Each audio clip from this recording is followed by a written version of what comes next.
वइन असाबतुम मुसीबा क़ालू इन्ना लिल्लाहि व इन्ना इलैहि राजिऊन।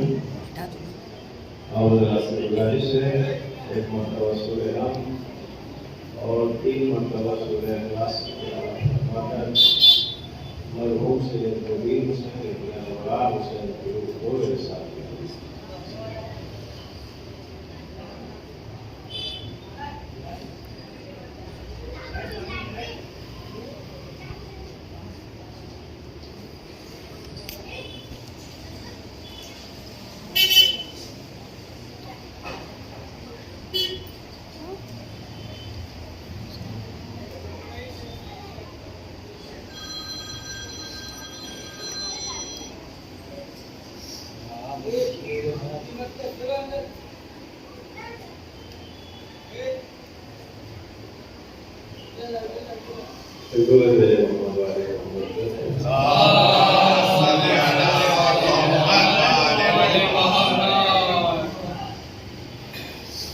हालांकि ऐलान हो चुका है लेकिन फिर भी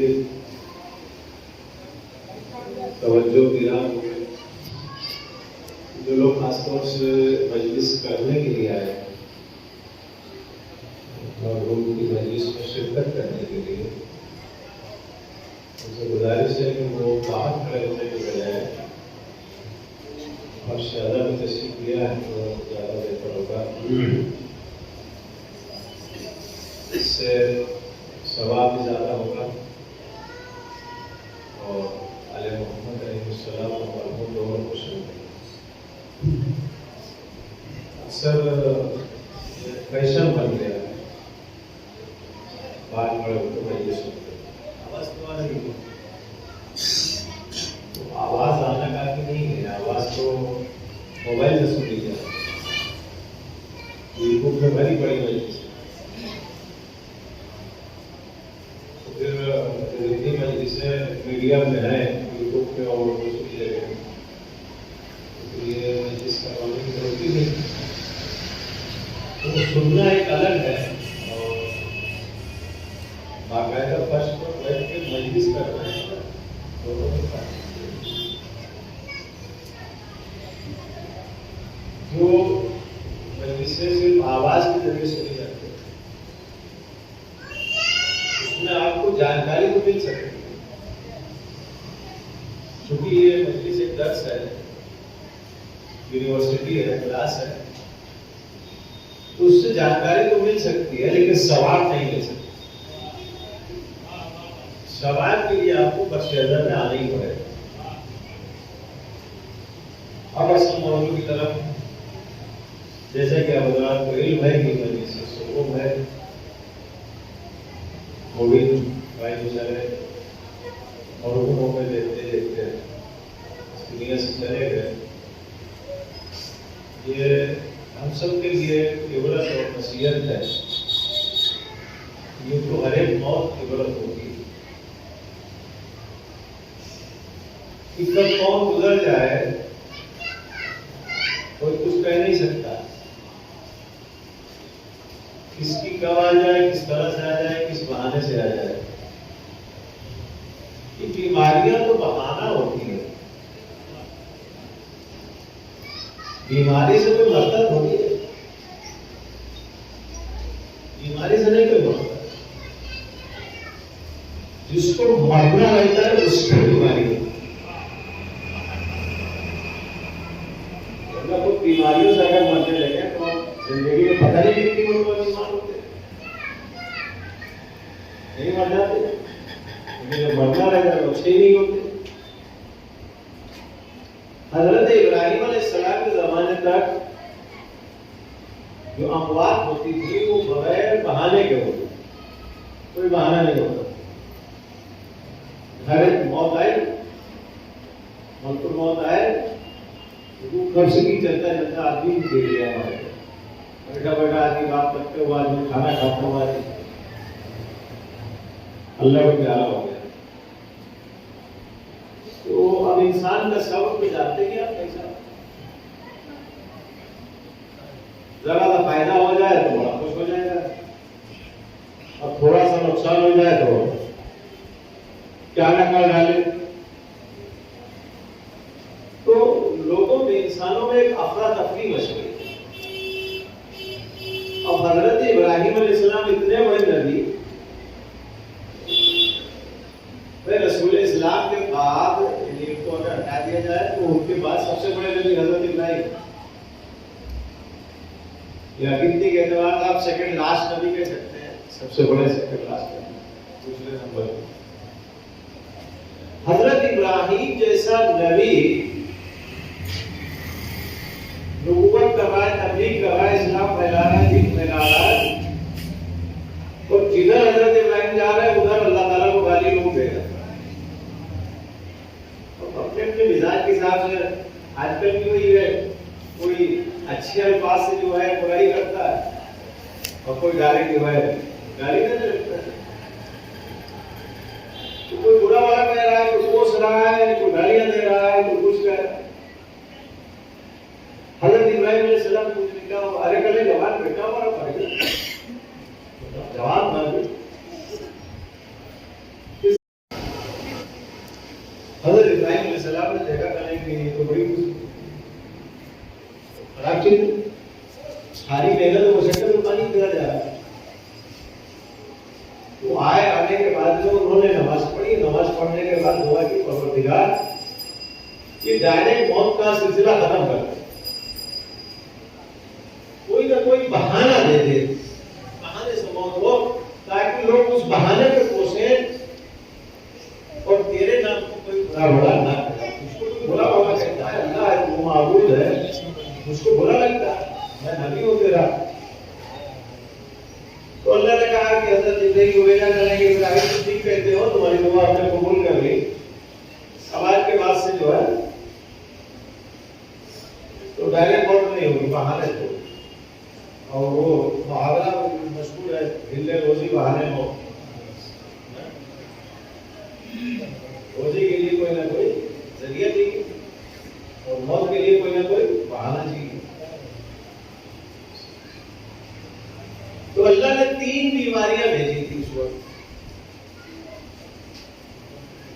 अभी 3 लाख हो गई और 3 लाख को छोड़िए आप, एक ही बीमारी सारी बीमारियों में भारी पड़ गई। साल भर से पूरी दुनिया जो है दराई दराई कर रही, एक ही ने सबको निकल लिया। अब आप सोचो कि इतनी सारी जो है बीमारियां हो, सब क्या हो, तो छोड़िए। ये इबादत में ज़ुहूर से पहले की निशानियों में से एक निशानी की है कोरोना। ये कोरोना के हर चीज जो है उसमें एक बुराई का पहलू होता है, अच्छाई का होता है। आईना है, आप सामने जाइएगा तो बढ़िया आपकी शक्ल दिखेगी, लेकिन उसको आप पलट दिए तो आपकी शक्ल देखना तो दूर आपको आईना नहीं अच्छा लगेगा। तो हर चीज में 2 रूप होता है, 2 पहलू होता है। एक पहलू तो यह है कि भाई कितने बेगुनाह बेचारे मारे गए, लेकिन दूसरे बहुत सारे पहलू इससे जो इससे अच्छे भी। ये मोमिनीन के लिए इम्तिहान है, बहुत बड़ा इम्तिहान है। आप लोग इस इम्तिहान की मंजिल में है, कोरोना नहीं, इम्तिहान है। और जालिमीन और जाबिरीन के लिए ये परवरदिगार आलम की बहुत बड़ी वार्निंग है कि तुम छोटे से कीड़े, छोटे से कोरोना से के सामने तुम जब नहीं ठहर सकते, तुम्हारी सारी मशीनरी, तुम्हारी सारी टेक्नोलॉजी, तुम्हारी सारी डॉक्टरी, तुम्हारी सारी तरक्की, तुम्हारा सारा साइंस एक छोटे से कीड़े कोरोना के सामने तुम ठहर नहीं सकते। पूरी दुनिया परेशान है। तो सोचो अगर हम आखिरी हुज्जत को भेज देंगे तो तुम्हारा क्या हाल होगा। मेरे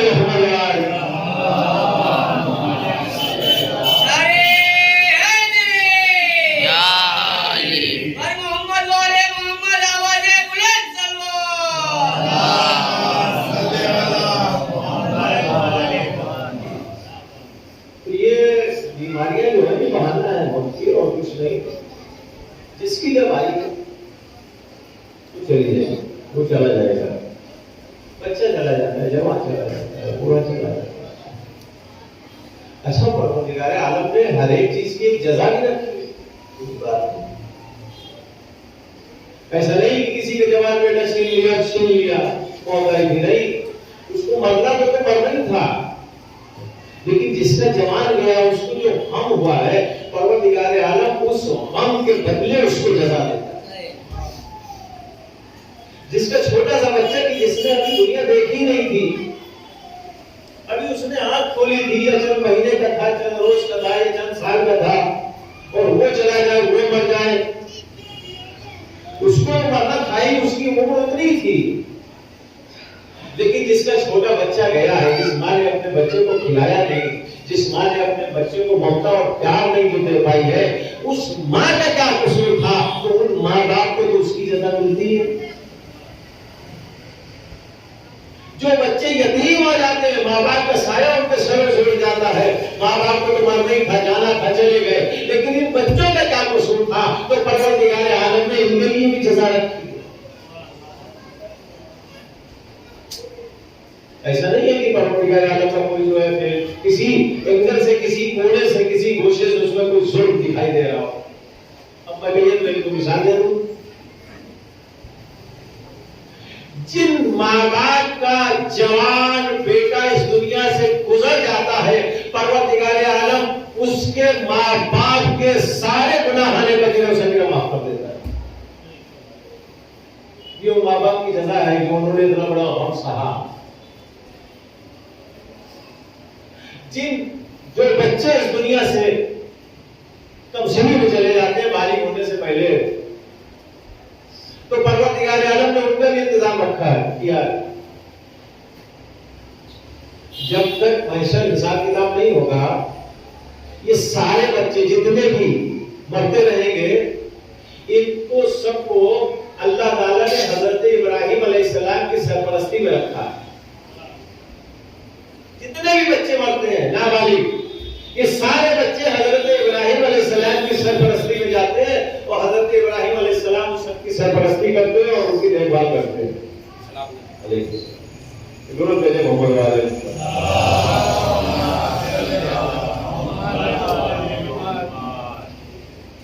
वो बच्चे उनके साथ खेलते रहते हैं, हजरत इब्राहिम अलैहिस्सलाम बच्चों के साथ खेलते हैं और गुजारते हैं, हर वक्त उनको खुश रखने की कोशिश करते हैं। ये तो उन बच्चों का मसला हो गया। लेकिन अभी माँ बाप की जिन्होंने बचपन जिनका बच्चा गया है, कि जो अपने बच्चे को मोहब्बत नहीं दे पाए, प्यार नहीं दे पाए, उल्फत नहीं दे पाए, बच्चे के साथ रह नहीं पाए, इन माँ बाप का क्या कसूर था? तो परवरदिगार आलम इनको भी जजा देगा। क्या जजा देगा? रोज महशर जब सब जन्नत में जाने लगेंगे तो अल्लाह इन बच्चों को भी कहेगा कि तुम भी जा जन्नत में। तो बच्चे कहेंगे अच्छा, वहां दुनिया में तो बोल नहीं पाए थे, यहाँ बोलने का मौका है, तो अदालत है ना, यहाँ पे बोलने का मौका है, क्या करना जाएगा? परवरदिगार आलम माँ की गोद में नहीं रहने दिया, बाप की शब्द से महरूम कर दिया, माँ बाप की मोहब्बत से महरूम कर दिया, माँ बाप के साथ में यहाँ भी तो मेरा अकेले जन्नत में चले जाना है। जब तक मेरे माँ बाप मेरे साथ नहीं जाएंगे, मैं जन्नत में जाने वाला नहीं हूँ। परवरदिगार आलम कहेगा फरिश्तों जाने दो आमालनामा इनका, इनके माँ बाप को इन बच्चों के हवाले जो है इनके साथ में भेज दो। ये माँ बाप को जजा है, समझे? तीसरी तरीके से अब अगर किसी के माँ बाप बन जाए और बच्चे जो दुनिया में छोटे छोटे बच्चे हैं, अभी सरपरस्ती की जरूरत थी, बात की जरूरत थी, शब्दत की जरूरत थी, किसी का बाप चला गया, किसी की माँ चली गई, उसके लिए क्या? तो परवरदिगार आलम उनके लिए एक नेमो वचन कायम करता है। सवाल तो सवाल होगी, लेकिन परवरदिगार आलम खुद उन बच्चों की सरपरस्ती करता है। जिन बच्चों के सरों से उनका बाप जब मां छीन लेता है, परवरदिगार आलम खुद उनकी सरपरस्ती। और इसीलिए आप देखें कि जन्नत और जहन्नम में कुछ अल्लाह ने बड़े सख्त कानून बनाए हैं कि जन्नत में ये लोग कतई जा ही नहीं सकते। जैसे लोग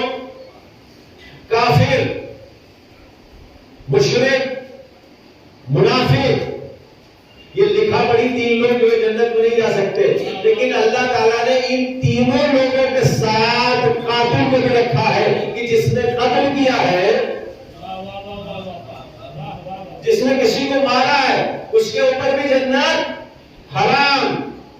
इसीलिए सीधा जहन्नम के ऊपर है कि जहन्नम किनके किनके ऊपर वाजिब है। तो ये परवरदिगार आलम ने कुछ कानून बना दिए हैं, उसकी खिलाफवर्जी नहीं हो सकती। सारे मसाइल जो है पूरी दुनिया से चला जाता है, जिस उम्र में जाता है उसके लिए अलग अलग कानून बनाए हुए अल्लाह ने। ये उसकी इस उम्र में जाएगा तो ये उसकी जजा है, इस उम्र में जाएगा तो उनके लिए जजा है। लेकिन जो मर के चला जाता है उसके लिए कोई मुश्किल नहीं है। हाँ, बशर्ते है कि अमल ठीक हो। अगर अमल ठीक नहीं है तो यहाँ वाले क्या बोल रहे हैं जो वो रोएगा। जनाब कासिम ने मौत का मजा क्या बताया था? अहला मिनल असल, शहद से ज्यादा शीरी। तो शहद से ज्यादा शीरी सबके लिए है क्या? सबके लिए अहला मिनल असल नहीं है, सबके लिए शहद से ज्यादा शीरी नहीं है। मौत का मजा दो तरह का है। रवायत में जुमले, कुछ लोगों को ऐसे मौत आती है कि जब मलकुल मौत आने लगते हैं रूह कब्ज करने के लिए, तो डायरेक्ट नहीं आते, जन्नत से होते हुए आते हैं और जन्नत का एक फूल लिया और फूल लाके उसकी नाक पर रख देते हैं। वो सुनता है, एक मरतबा सांस लेता है, उस फूल की खुशबू इतनी फरहत बख्श होती है कि अभी वो उस फरहत का एहसास ही कर रहा होता है कि उसकी रूह जो है तो फजल से परवाज कर रही है। लेकिन पता ही नहीं चलता है कि रूह निकल रही है। इतनी अच्छी उसकी खुशबू होती है, इतनी फरहत, इतना अच्छा लगता है। जब एक मरतबा सुनता है, एक मरतबा उसका सांस ली, दोबारा जब सांस छोड़ी तो रूह चली गई, पता ही नहीं चला कब मर गई। ये किसके लिए? अहला मिनल असल के लिए। लेकिन दूसरी रवायतें रूह कैसे निकलती है? रसूल इस्लाम ने कहा कि जैसे रेशम के कपड़े को खारदार कांटे वाले दरख्त के ऊपर डाल को खींच लो, कपड़ा सही सलामत नहीं आएगा, एक तार भी तुम्हारे हाथ में नहीं आने वाला, सब जो है अलग अलग हो जाएगा। तो कुछ लोगों की रूह इस तरह से भी निकलती है कि जैसे रेशम का कपड़ा खारदार दरख्त के ऊपर डाल को खींचा जाए, जिसम का एक एक आंसू, एक एक रात, एक एक जोड़, एक एक चीज, इस तरीके से रूह निकलते वक्त हरकत करती है, तकलीफ होती है कि जैसे हाथ उठा जा रहा, पैर टूटा जा रहा है, सर फटा जा रहा है। कितनी असलियत होती है, इतनी तकलीफ होती है। तो ये दो अलग अलग तरह से मौत क्यों आती है? ये हमारे अमाल के ऊपर डिपेंड है। जैसे हमारा अमाल वैसे मौत आने का तरीका। अब यहाँ मौलाना लोग चीख चीख के मर जाते हैं, मिंबर पे, मेहराब में, खुतबे में, हर जगह। नमाज पढ़ लिया करो भैया, रोजा रख लो, मोक्ष दे दिया करो, हिसाब कर लिया करो साल में एक बार। ज़कात तो भाई शहर वालों में वाजिब नहीं है। अगर अल्लाह ने दौलत दी है तो हज भी चले जाओ, कुछ सबका ख्याल भी कर लिया करो, कुछ पड़ोसियों का ख्याल भी कर लिया करो, कुछ गरीबों का ख्याल कर लिया करो। अरे मौलाना साहब टाइम कहाँ मिलता है? रात में 12 बजे 11 बजे तो आते हैं, वहाँ मस्जिद है कि बगैर की नमाज पढ़ने के लिए। दोपहर में वहाँ पे कंपनी है जहाँ पे आती है, वहाँ पे छुट्टी नहीं मिलती नमाज की, तो दोपहर की नमाज जो है नजर हो गई ऑफिस में, शाम की नमाज जो है नजर हो गई है ट्रेवलिंग में, रास्ते में। अच्छा, रात में इतनी देर में सोएगी, सुबह आधी नहीं खुली, तो पांचों टाइम की नमाज गई ना। अब आप हिसाब से बताइए, ये दुनिया ले लीजिए या आखिरत ले लीजिए, और बीच का भी रास्ता है, दुनिया भी ले लीजिए, आखिरत भी ले लीजिए। एक भूल भेजिए मोहम्मद वाले मोहम्मद,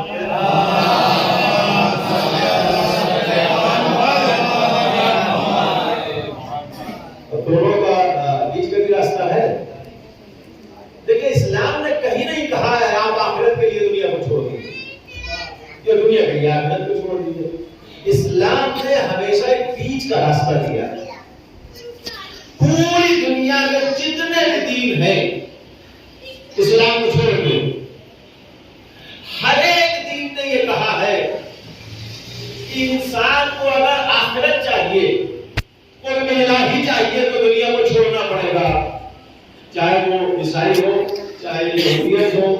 चाहे हिंदुइज्म हो, चाहे बुद्धिज्म हो, जितने भी दीन है, इसीलिए जैसे आप लोग जो है अपना साधु संत बन जाते, दुनिया छोड़ के जो है मंदिर पकड़ लिया या पहाड़ों में जंगलों में जाके अपनी इबादत करने लगते हैं, दुनिया से कोई जगह देना नहीं।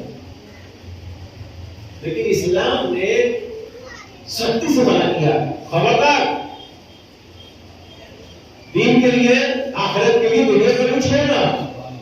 अगर सारे लोग जो है आखिरत के लिए और दीन के लिए दुनिया को छोड़ देंगे तो दुनिया में रहेंगे तो सारे खाली हो जाएंगे, तो जंगल आबाद हो जाएंगे। जब जंगल आबाद है वो खुद एक शहर बन जाएगा। नहीं, कमाल ये नहीं है कि इंसानों को छोड़ के जानवरों के बीच में, दरख्तों के बीच में जाकर जिंदगी गुजारो, बोलो हम औलिया अल्लाह हो गए, ये कमाल नहीं है। कमाल ये है इंसानों के बीच में रहो फिर भी झूठ न बोलो। कमाल ये है कि नामहरमों के बीच में गुजरो, इसके बावजूद भी जो है तुम्हारी नजरें नामहरमों के ऊपर गलत तरीके से न उठने पाए। कमाल तो ये है इंसानों के बीच में रहो, बिजनेस करो, तिजारत करो, लेकिन घाटा न करो, तराजू न मारो, दानी न मारो, पैसे की बेईमानी न करो, गीबत न करो, इंसानों के बीच में रहो लेकिन गुनाहों से बचते रहो। दोनों की मिसाल ले लो। बोला के ना मस्जिद में गए नमाज पढ़ाने के लिए, जब मस्जिद में घुसे तो देखा कोने में एक आदमी नमाज पढ़ रहा है। पहले आगे होता, अक्सर हदीसों में है, रवायतों में है कि अज़ान से पहले जाना मुस्तहब। आगे हो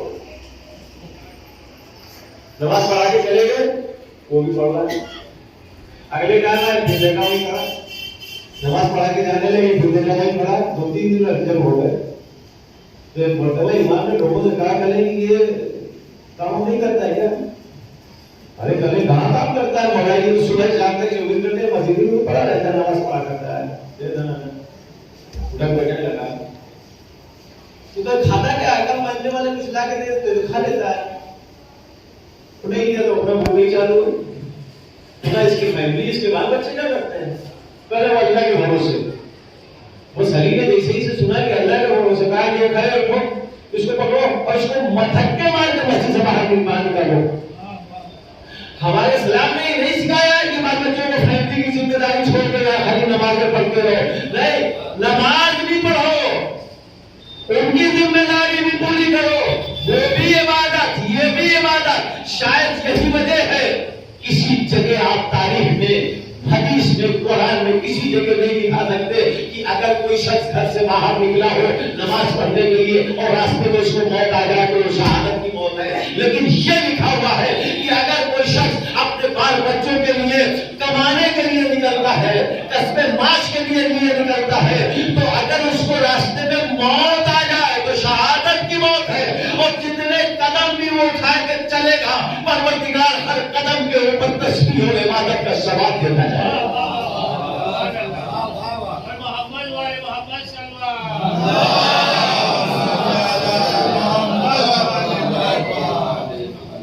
तो इस्लाम ये नहीं सिखाता है कि आखिरत के लिए दुनिया छोड़ दो, दुनिया के लिए दीन छोड़ दो। क्यों?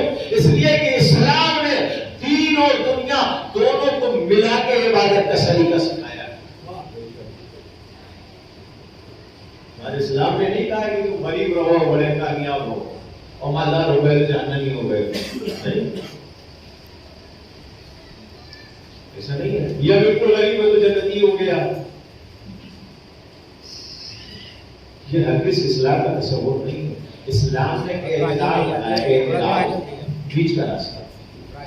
अगर बीच का रास्ता अख्तियार किया तो कामयाब, और अगर दोनों में से किसी एक को छोड़ा तो आगे धोखा खाया। क्यों? इसलिए कि दीन के बहुत से ऐसे अमल हैं कि जो दुनिया के बगैर पूरे नहीं होते।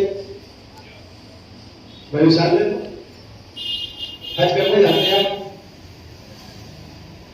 कितने गरीब लोग हज करने जाते हैं बताइए आप? गरीब तो हजबाजी नहीं। हज के लिए शर्त है इस्तिताअत, और इस्तिताअत का मतलब क्या है? आने जाने का खर्च भी हो, और जितने दिन आप वहां पे आपकी फैमिली का, बाल बच्चों का जो है खर्चे की यहाँ पे वो पूरी जिम्मेदारी करके जाइए। 40 दिन वहां रहना, 1.5 महीना रहा है तो 1.5 महीने का खर्चा पानी देके जाइए आप। इसको कहते हैं इस्तिताअत। और जो दूसरी शर्त है, लेकिन पहली शर्त क्या है? इस्तिताअत। भाई साहब इस वक्त प्राइवेट अगर चाहिए तो हज में कितना पैसा लग रहा है? 4 से 4.5। अब तो ये मनोज गवर्नमेंट ने और महंगा कर दिया, उसे 5 लाख हो गया, 25 का वो बढ़ गया। तो 4 से 5 लाख रुपया आपका खर्च हो रहा है के लिए? हज के लिए। हज वाजिब है ना? हज क्या दीन है ना? हज इस्लाम है ना? दीन का एक अहम रुकन हासिल करने के लिए आपको किस चीज की जरूरत है? दुनिया की, पैसे की जरूरत है। तो अल्लाह ने क्या किया है? एक एतदाल का रास्ता बनाया। कहीं पर दुनिया से दीन मिलती है और कहीं से दीन से दुनिया। तो अगर आप एतदाल पसंद रहेंगे तो यकीनन इंशाअल्लाह कामयाब हो जाएंगे।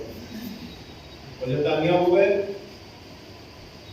तो पहली तो आसानी मौत में ऐसे रूह निकलेगी जैसे खुशबू निकल रही है,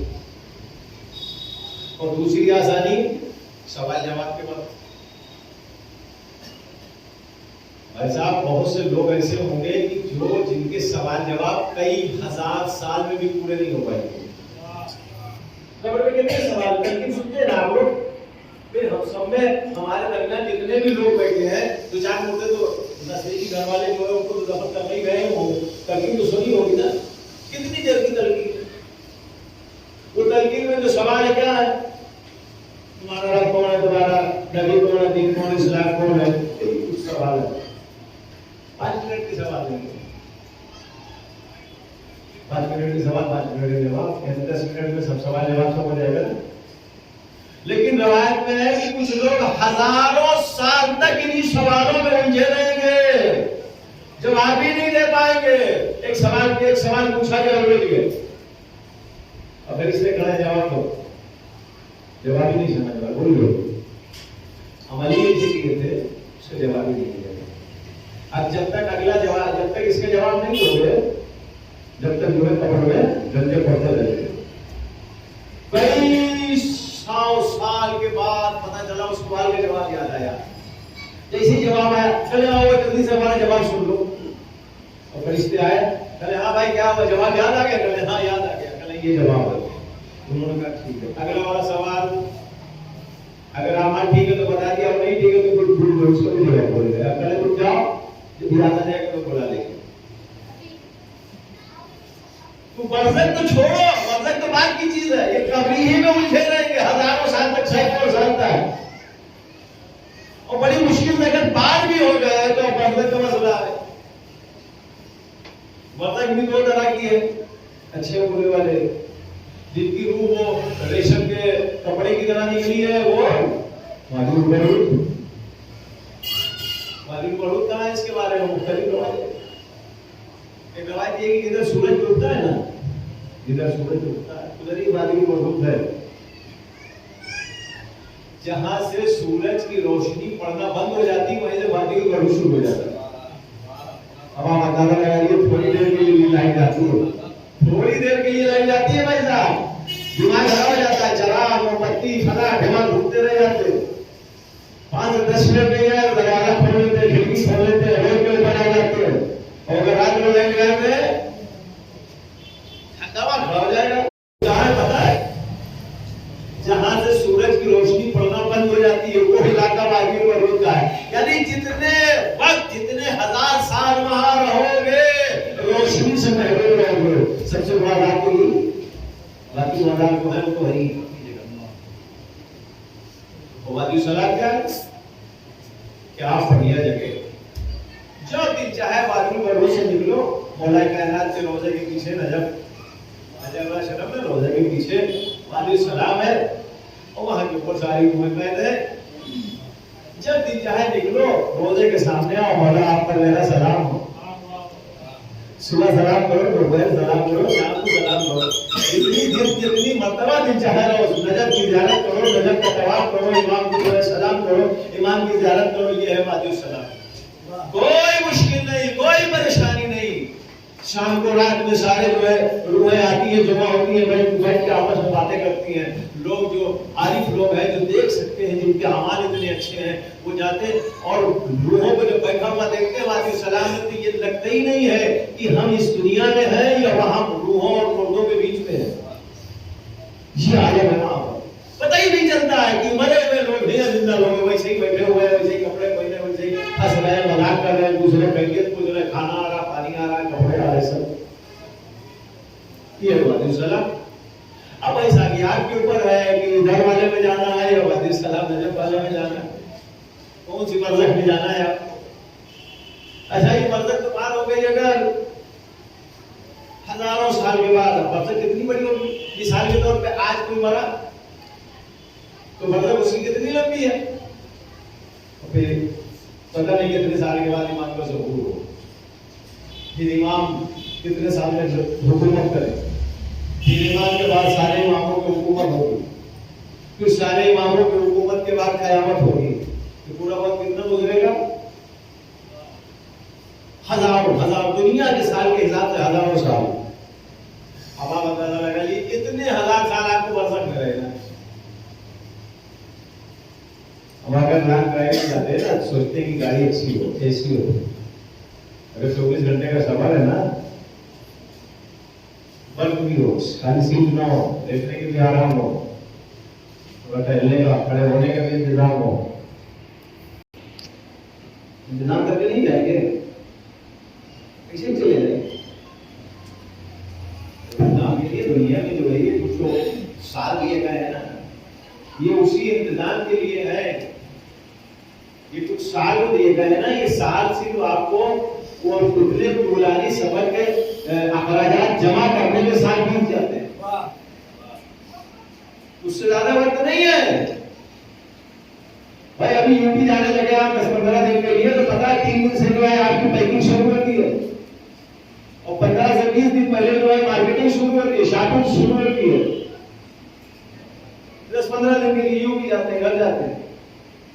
अगर हजारों साल के लिए आप कहीं जा रहे हो, आप अंदाजा लगाएं कि पैकिंग में क्या क्या रखना है, शॉपिंग में क्या क्या खरीदना है, वहां के लिए क्या क्या इंतजाम करना है, वहां अगर कोई चीज घट गई तो दुनिया में वापस नहीं आ सकते, इतने इंतजाम करना है कि कई हजार साल तक जितनी भी आपकी जरूरत है वो सब वहां पर पूरी हो सके। ये नहीं कि शक्कर घट गई जो है पड़ोसी की जो है दुकान से ले सकते हैं, चाय पत्ती घट गई जो है तो रात में किसी ने 2 चम्मच मार के सुबह तक ज्यादा कर दिया, पैसा घट गया तो एटीएम चले गए। वहां तो आपको ये सारी चीजें पहले जो है भेजना है, यानी बहुत बड़ा एक स्टोर रूम आपको बनाना पड़ेगा कि कई हजार साल का सामान वहां जमा कीजिए आप। वहां आपका बिस्तरा भी हो, तकिया भी हो, चादर भी हो, खाने पीने का भी इंतजाम हो, कोई मेहमान अगर आ जाए तो उसके लिए भी इंतजाम हो, और कई हजार साल तक आप करेंगे क्या उसका भी हो, खाएंगे क्या, पिएंगे क्या, रहेंगे कहाँ, कैसे रहेंगे, ये सारे इंतजाम आपको यहीं से करना है ना। अब किस तरह से करना है आप समझो। मर गया, चले गए, आंख बंद हो गई, अब वहां अल्लाह ताला थोड़ी हमारे घर का इंतजाम करेगा, घर को खुद बनाना है, वो हमारी मर्जी है, पक्का बनाए, झोपड़ा खड़ा करे, नाले के किनारे रहे, शहर के बिल्कुल आखिरी हिस्से में नई बस्ती में रह जाकर, या बेहतरीन बिल्डिंग में रहे। अब बिल्डिंग में इस वक्त घर नहीं देगी, अच्छी बिल्डिंग है, करोड़ के ऊपर है, वैसे अगर करोड़ के ऊपर घर है तो फैसिलिटी भी तो उसी हिसाब से दी गई है ना।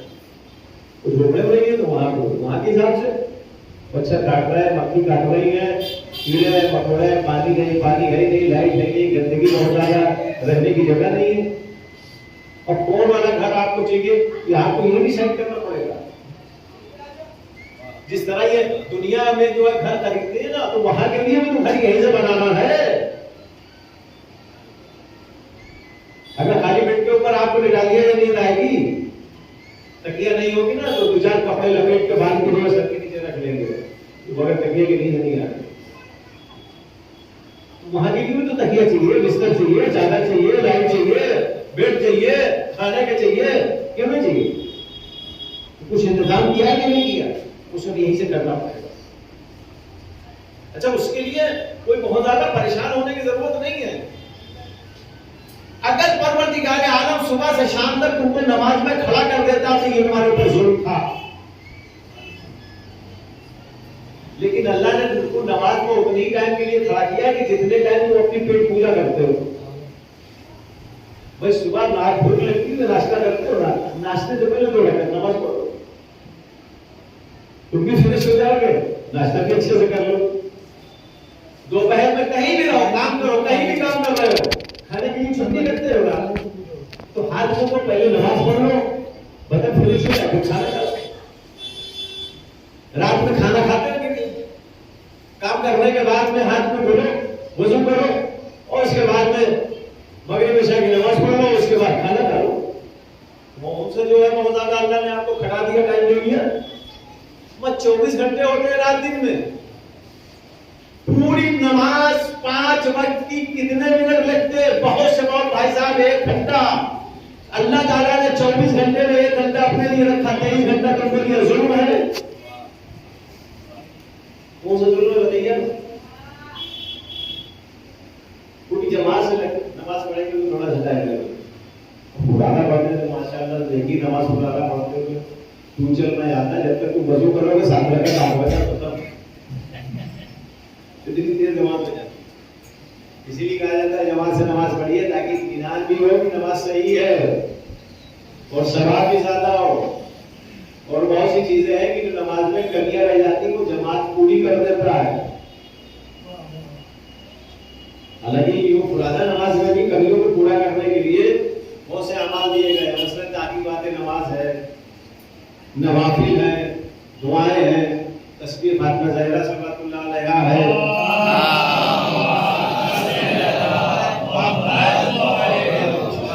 ये सारी जो चीजें हैं जो नमाज में कमियां रह जाती है उसको पूरा कर। आपको दोबारा होता ही है, लेकिन वो कमियां भी पूरी हो जाती है।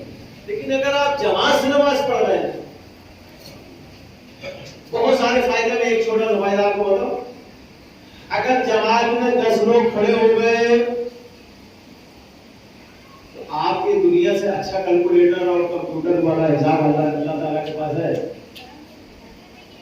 आपने तो बहुत बात में कैलकुलेटर बनाया है, कंप्यूटर जो है देखा है। अल्लाह ने तो बहुत पहले से कैलकुलेटर कंप्यूटर बनाया है हिसाब किताब के लिए। अगर जमात में 10 लोग मुकम्मल हो गए तो परवरदिगार आलम का जो कैलकुलेटर और कंप्यूटर पे बैठा हुआ फरिश्ता जो हिसाब जोड़ रहा है नमाज के सवाब का, वो कंप्यूटर बंद करके कराने बैठ जाता है। अब इसके बाद मेरे पास हिसाब ही नहीं है जो मैं इसका हिसाब दूंगा,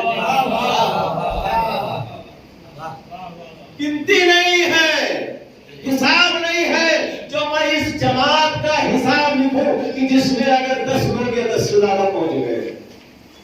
इतना सवाब, इतना सवाब। अंदाजा लगाओ, जब 10 लोग नमाज जमात में शरीक हो जाए, उसके सवाब का अगर फरिश्ते अंदाजा ना लगा सके, लिख ना सके, उनकी सारी गिनती और सारा हिसाब किताब फेल हो जाए, तो फिर अंदाजा लगाओ कि उस नमाज का सवाब कितना होगा। अब बात आई है एक चीज और में, तो फरिश्ते ने किसी ने पूछा कि बताओ तुम कितने ऐसी चीजें हैं, कौन कौन से ऐसे काम है कि जिनका तुम हिसाब किताब नहीं कर पाते हो? तो फरिश्तों ने कहा कि 2 चीज का हिसाब हम लोग कभी नहीं कर पाते। कहा एक ये है कि नमाज जमात में अगर 10 या 10 से लोग ज्यादा हो जाए। कहा 2, कहा अगर चंद लोग बैठ के सिगरे अली छेड़ दें और सलमान भेजने लगे।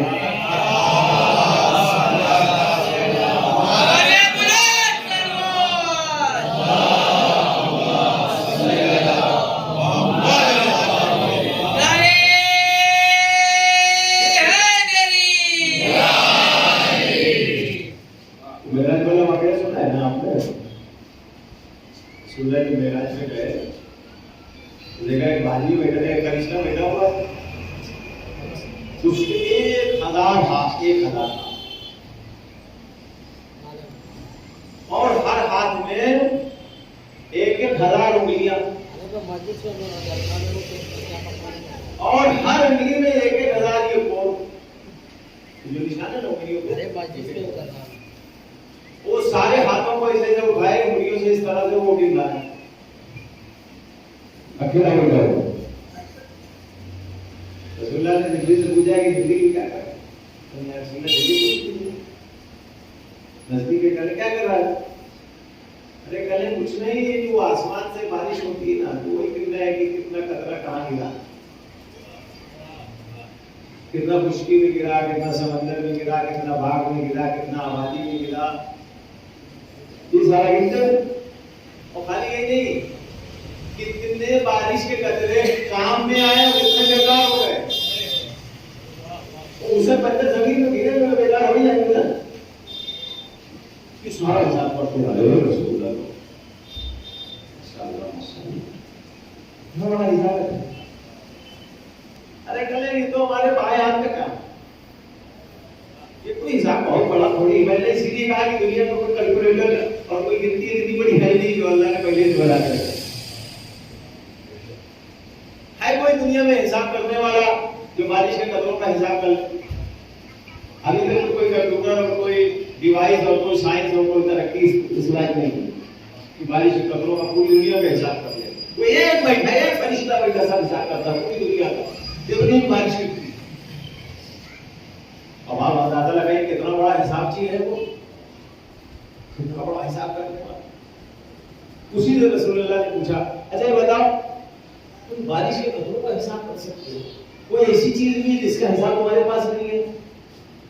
तो उसने कहा कि जब लोग जमीन के ऊपर बैठ के जिक्र अली करते हैं और आपके आल के ऊपर दुरूद भेजते हैं तो उसका हिसाब हम नहीं कर पाते।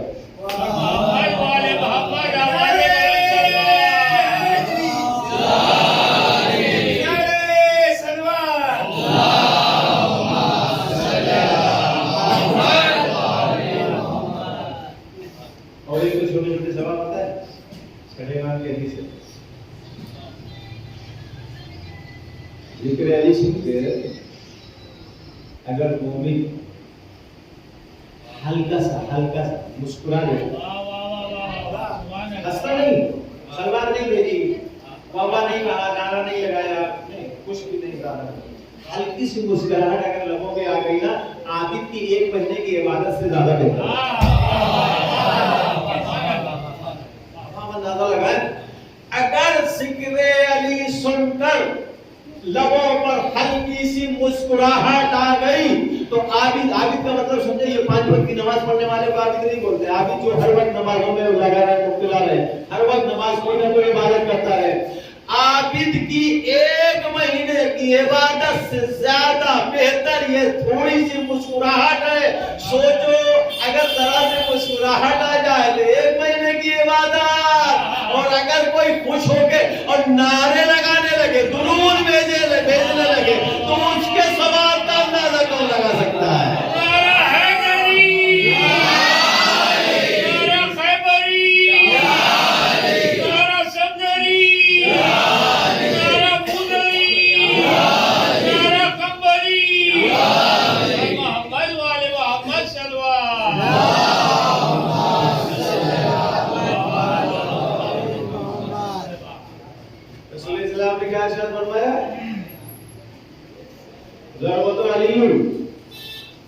यौमुल खंदक आप 16 महीने बाद की सफल है।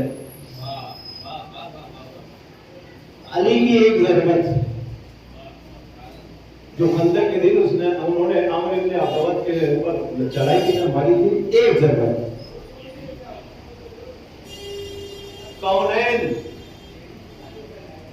कौनैन में जमीन से लेकर आसमान तक जितनी भी मखलूक है उसे ही बयान करा जाएगा। दुरूद भेजो मोहम्मद वाले को।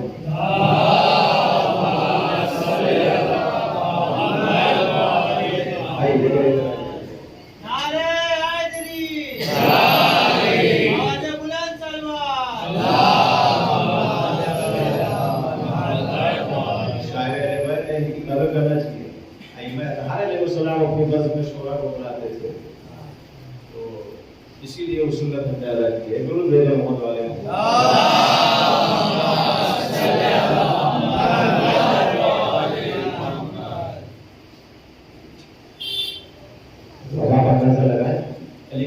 एक सरबत मोमेन, यानी जमीन से लेकर आसमान तक जितनी भी मखलूक है, इंसान, जिन्नात और फरिश्ते और सब जितनी सारी मखलूक मिलके जो इबादत करती है ना, वो सारी इबादत को एक साथ जमा करके तराजू के एक पल्ले में रखी जाए और अली की एक ज़रबत एक पल्ले में रखी जाए, तो अली की एक ज़रबत जो है उसका पल्ला नीचे हो जाएगा। अफजल मिन इबादत सगले, बराबर नहीं कहा, अफजल कहा, यानी उससे ज्यादा है। अब आप ये अंदाजा लगाओ, रसूलुल्लाह ने कितनी जंगें लड़ी? 63 है ना, जंगे और सरिये और सारी मिला के गज़वात, जंग, सरिये सब मिला के कितनी? तकरीबन 63। कोई भी जंग और गज़वा और सरिया अली के बगैर फतह हुआ है? अली के बगैर फतह हुआ? अच्छा, हर जंग में क्या अली ने एक ही तलवार चलाई? एक ही ज़रबत चलाई है? आप अंदाजा लगाइए, हर जंग में अली ने कितनी तलवारें चलाई, कितनी ज़रबतें लगाई? हमारा अली ने सिर्फ जो जंग की है ना, उस जंग में कितनी ज़रबतें लगाई ना, इसकी तो गिनती तो कर ही नहीं सकते। और अगर कहीं करेंगे तो सुभान अल्लाह, बहुत अच्छा, बहुत अच्छी बात है। तो सारा कैलकुलेटर कर लीजिए आप, सारी गिनती कर लीजिए कि सिर्फ अली ने सारी जंगों में गज़वे और सरिये मिला के जितनी ज़रबतें लगाई हैं, उनकी कुल तादाद कितनी हुई? उनमें से एक ज़रबत ऐसी है कि जिसका जवाब कौनैन की इबादत में नहीं कर सकती, तो बाकी ज़रबतों का भी हिसाब कौन करेगा? जब ज़रबतों का ये हाल है तो इबादतों का सवाब क्या होगा? रोज़ों का सवाब क्या होगा? सजदों का सवाब क्या होगा?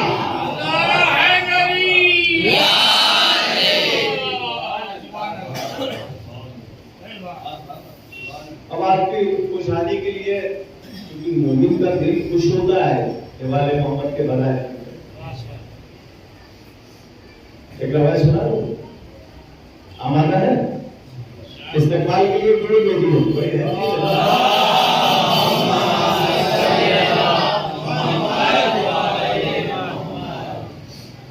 अच्छा, मेरी आदत है, आप समझ लीजिए वैसा, मैं कुछ चीजें, कुछ रवायतें बड़ी गिनती आपके हवाले करता हूँ, लेकिन मेरी एक आदत ये रही कि मैं फ्री की जन्नत नहीं बांटता हूँ। बगैर मेहनत और मशक्कत के जो लोग जन्नत बांटते हैं ना मिंबर से, वो वाली नहीं बांटते। मतलब कि 2.25 महीने खाली जो है अपना अज़ादारी कर लो, जन्नत भी चले जाओ, ऐसा कुछ नहीं। जिस हुसैन ने नमाज के लिए गला कटाया, वो हुसैन बेनमाजी को अपनी जन्नत में जाने नहीं देगा। कुछ भी कर लो, कुछ भी कर लो, कुछ भी कर लो। चुमली एक रात में 1000 रकात नमाज पढ़ता था, वो अली की जन्नत में बेनमाजी तो जा नहीं सकता। तो भाई साहब, मैं होटल वाली और फ्री वाली जन्नत नहीं बांटता, लेकिन हर इबादत का अल्लाह ने अपना एक सवाब रखा है ना, वो आप सवाब सुनिए। इमाम का कहना है, रोज़े महशर अगर अली चाहे तो बच्चों के साथ सुनिएगा और मेरे अल्फाज के ऊपर गौर कीजिएगा। रोज़े महशर अगर अली चाहे, पूरे महशर में जितने भी लोग हैं, 1, 200, 50, 1000 तो 1000 की बात नहीं है, पूरे महशर में जितने भी लोग हैं, अगर अली चाहे तो सारे लोगों को अली सिर्फ अपनी एक ज़रबत के सवाब से बख्शा सकते हैं। वैसा बढ़िया है, वो बड़ी कीमती रवायत सुनाई है आपको, मामूली बात नहीं है। हाँ, अब ये जाके सोचना कि अली ऐसा करेंगे कि नहीं करेंगे, ये जाके सोचना कि अली ऐसा करेंगे कि नहीं। लेकिन अली ऐसा कर सकते हैं, अगर अली चाहे तो सारे महशर में जितने भी है A to Z सबको अली एक ज़रबत के सवाब के बदौलत सबको बख्शवा सकते हैं। एक बोलो जय जय मोहम्मद वाले।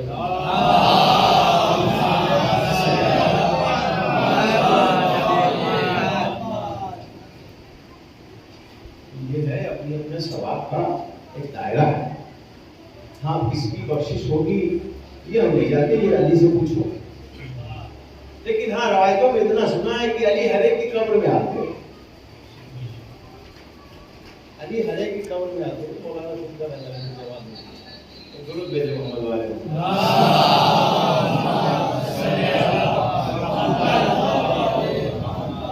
हर एक की कब्र में आते, हर एक की कब्र में आते, गुनहगार की भी मोमिन की ड्यूटी है। लेकिन कब्र में आने की नवैयत अलग है, नवैयत अलग है। जो फरिश्ते जिंदा करते हैं सवाल जवाब के लिए, उस वक्त अली हरे की कब्र में मौजूद है। किसी के सराहने किसी के पाएंगी, समझे आप? सराहने किसके होते हैं? जिसको कोई फायदा नहीं पहुंचाना होता है उसके सराहने होते हैं। और पाइकी किसके होते हैं? जिसको फायदा पहुंचाना होता है उसके पाइकी होते हैं। कैसे? बिल्कुल वही फूल वाली मिसाल है, फूल कांटे वाली मिसाल है कि वो कैसे निकलती है? दो तरह से, फूल सूंघ लिया और वो निकल गई, और दूसरा वो रेशम का कपड़ा निकलता है, उस पर डाला गया और खींचा गया। बिल्कुल यहाँ पे वही है। भाई सीधी सी बात है, इंसान सो रहा है, एक आदमी सराहने खड़ा है, जैसे उसकी आंख खुली वो सामने देखेगा, पीछे नहीं ना देखता। लेकिन एक इंसान सो रहा है, उसके पाइपी में खड़ा है, जैसे उसने आंख खोली नहीं वो सामने नजर पड़ी, देख लिया। तो अली किसी के सराहने जाते, किसी के पाइपी, जिसको कोई फायदा नहीं पहुंचाना रहता उसके सराहने खड़े होते हैं। अली खड़े ही उसको पता ही नहीं चला कोई आया कि नहीं आया, सराह फरिश्ते जवाब नहीं दे रहे, ये फंसता चला जा रहा है, जितना ही फंस रहा होता नहीं फरिश्ते जो है वो टाइप करते चले जा रहे। लेकिन जिसके अली सामने खड़े होते, जैसे ही उसकी आंख खुली फरिश्तों ने जिंदा किया खाली, उस फौरन जो उसने सलाम के ताज़े में खड़ा होना चाहा, अली ने कहा नहीं, बट न कब्र इतनी बड़ी है, अब खास तौर पर बंदी की कब्र तो और माशाअल्लाह से बैठने के लिए नसीब ना हो। कब्र का हुक्म क्या है? इतना जिंदा किया जाएगा, आधा समय ढला जाएगा, सवाल जवाब होगा। हमारे यहाँ की कब्र में आधा को बैठ भी नहीं सकते, तो हिसाब किताब ना करें, लेटी हिसाब किताब करना है वो, बाकी हम फरिश्ते इंतजाम करेंगे कब्र का, अल्लाह मालिक है। लेकिन कम से कम इतनी होगी बढ़ सके यार, बोले क्या कहते हैं तुमको इतनी तवान नहीं दी गई, इतनी ताकत नहीं दी गई तुम खड़े हो सके। बस बोले को देखेगा, सलाम करेगा, मुस्कुराएगा, बोले के चेहरे में देखता रहेगा, हंसता रहेगा, फरिश्ते आएंगे सवाल के लिए, वाह अली को देख के मुस्कुरा रहा है, इसका मतलब अल्लाह को ही मानता है, नबी को ही मानता है, अली को ही मानता है। दुरूद भेजे मोहम्मद वाले मोहम्मद पे।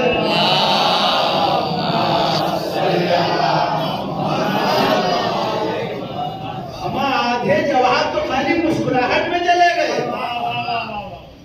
मुस्कुराहट ने आधे जवाब दे दिए, और आधे जब बचे एक मंदबा अली सहारा देने लगे, घबराना नहीं, हम खड़े हुए, जवाब दे दो, तुम्हारा काबा कौन सा?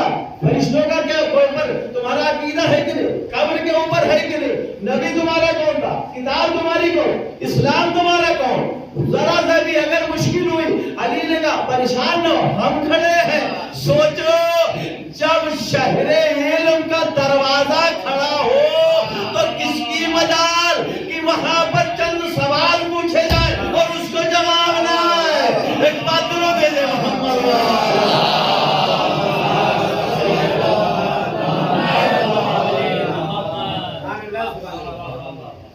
ये नौयत है। मैंने दोनों चीजें बताया, ये फजाइल कितने पढ़ने की वजह बात है, खुशी की तरह। लेकिन अभी दुनिया का दस्तूर है कि गम और खुशी एक साथ चलती है, कभी गम होता है, कभी खुशी होती है, और कभी दोनों एक साथ। तो बहरहाल ये मर गया, उसके जो रस्म रसूमात है उनकी भी अदायगी जरूरी है, तो वो अपनी जगह और खुशी अपनी जगह। इसलिए मैंने थोड़े से फजाइल पढ़ दिए ताकि के भी जो है मनोबल। अब जिन बुजुर्ग शख्सियत की विलादत का वो है, उसी के जिक्र से जो है मसाइल को रोज करें। विलादत इसलिए नारा हैदरी, मैं उनको हदिया करने के लिए सलवार पानी जा रहा मुझे समझिए नारा बोलिए। मैं मौला अबुल कासिम बंगली लखमा सलाह के लिए दुरूद भेजा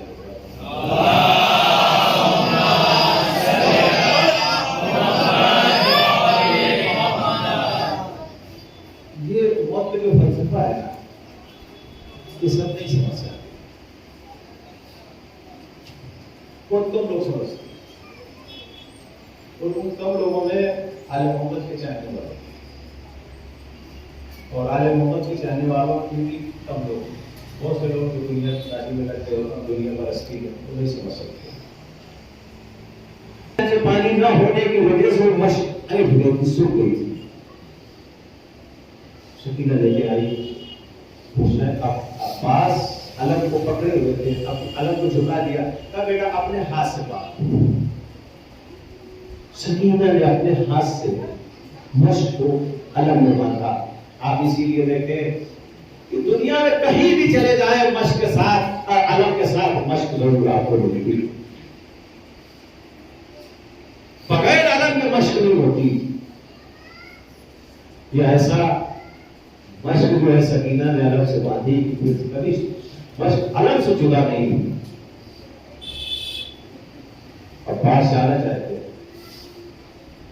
सोने में बैठे,